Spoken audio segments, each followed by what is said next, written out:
या नगरपालिकेच्या निवडणुकीची ही सांगता सभा आणि खूप विडी वाकडी वळणं घेत या सभेच्या निमित्तानं अनेक घुसळण झाली, त्याची चर्चा झाली.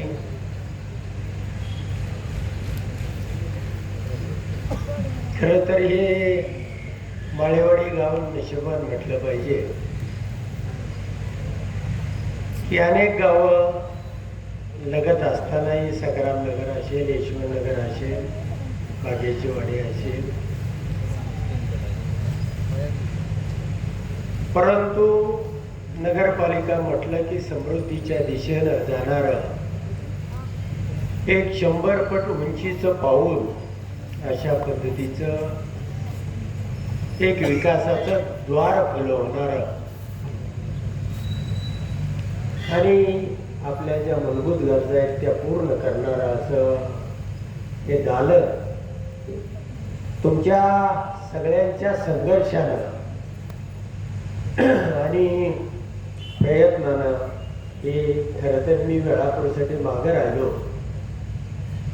या नातेपुते माळसरस बरोबर वेळापुरी करायला पाहिजे होतं, मी थोडं उशिरा केलं.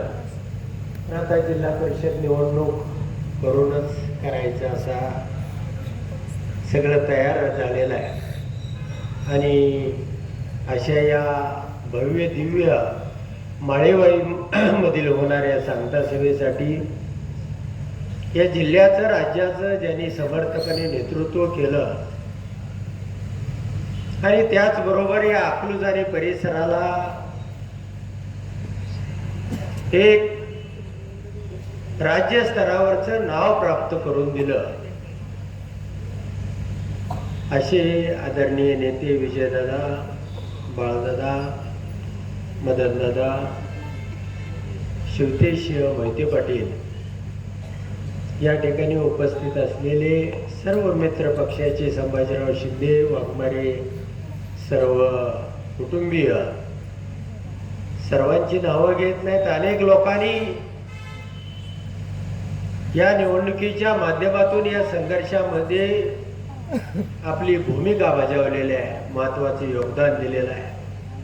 ॲडव्होकेट अविनाश कालेसह सगळेच मान्यवर, नगराध्यक्षाच्या पदाच्या उमेदवार अडगळेताई सह सर्व 26च्या 26 या नगर परिषदेच्या भविष्य काळामधल्या 5 वर्ष हा गावगाडा हाकणाऱ्या माझ्या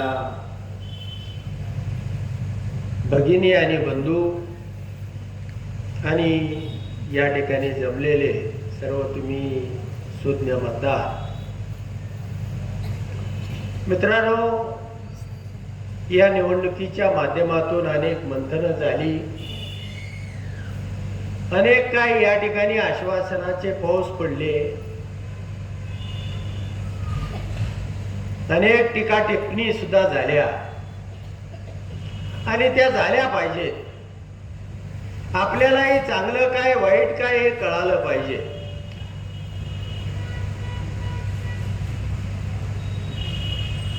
एक तर कोणती निवडणूक विचारावर आणि विश्वासावर चालते. आज मी तुम्हाला चंद्र तारे देतो म्हटलं किंवा अजून काय देतो म्हटलं तर माझा मतदार म्हणून त्या ठिकाणी विश्वास असला पाहिजे. मी आताच मसवडची सभा करून आलो. मसवड हे मान तालुक्यामध्ये आपल्या जिल्ह्याचे पालकमंत्री जयकुमार गोरे यांच्या मतदारसंघातलं आणि गेली 50-60 वर्ष नगरपालिका असणार ते गाव आहे. ते अकलूज सारखा आज उद्या नगरपालिका असणारं गाव नाही. आणि तिथला माझ्या हातामध्ये 5 वर्षापूर्वीचा जाहीरनामा त्या ठिकाणी, कारण माझी भाऊजाई आहे तिच्या मामाचा मुलगा 5 वर्ष त्या ठिकाणी नगराध्यक्ष होता, विरकर म्हणून. आणि त्या जाहीरनाम्यामध्ये असं म्हटलं होतं, म्हसवडला पाणी कुठून जातं तुम्हाला माहिती आहे, बऱ्याच लोकांना माहिती नसेल. पिण्यासाठी पाणी जातं ते आपल्या इस्लामपूर मधून पाईपलाईन करून त्या ठिकाणी पाणी जातं. 25 वर्षापूर्वी ही योजना झालेली आहे. आज त्या ठिकाणी 15 दिवसातून एकदा पाणी येतं. प्रत्येकाच्या दारामध्ये छोटे छोटे ट्रॅक्टर आणि त्यावरती पाण्याची टाकी आहे. अशा ट्रॅक्टरांची आणि व्यवसाय करणाऱ्यांची मिळून साधारणतः 100च्या वर असे छोटे टँकर आहेत. 1000 लिटर, 2000 लिटर, 5000 लिटर. ज्याने त्या तालुक्याचं नेतृत्व 20 वर्ष केलं, त्यांच्या नगरपंचायतीची ही अवस्था आहे.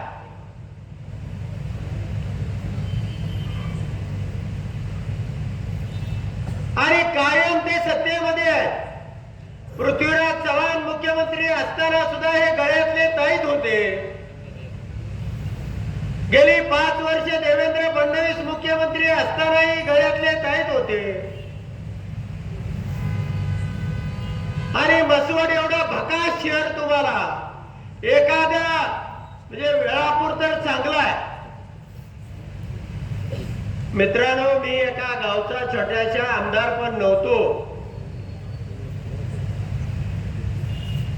मी गेल्या 1.5 वर्षापूर्वी पाणी पुरवठा योजना आणली. अकलूजची तुमची 212 कोटी रुपयाची योजना आहे, माझी 100 कोटी रुपयाची योजना आहे. माझ्याकडे असलं कुठलं सत्तेचं दालन होतं.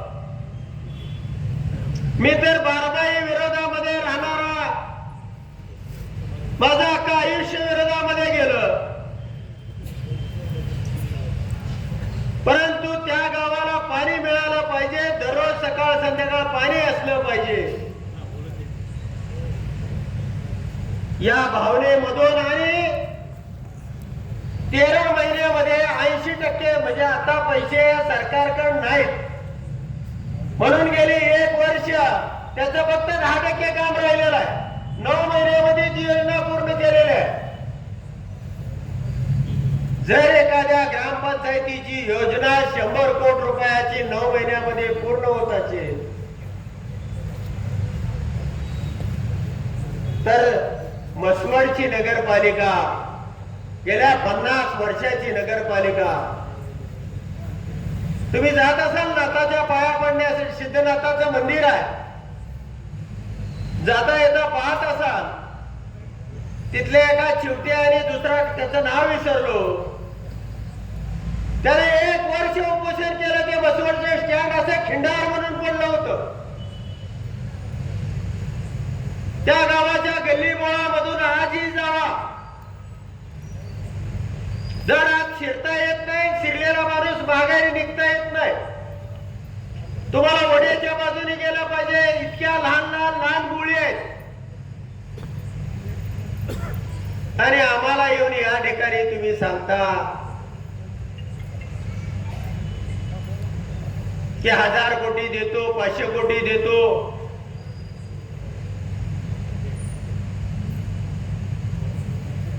मग गेली 5 वर्ष तुम्ही काय या भागाचा विकास केला नाही, काय दिलं याच्यासाठी? फक्त एकच काम केलेलं आहे. त्या अकलूजच्या नगरपालिकेचा हक्काचा आमदारनी सही केली की तो द्यावाच लागतो. पण जाणून बुजून तो 10 कोटीचा निधी त्यावरती का बोलत नाही? तो गेली 1.5 वर्ष अडवून ठेवलाय, 12 महिने झाला अडवून ठेवलाय.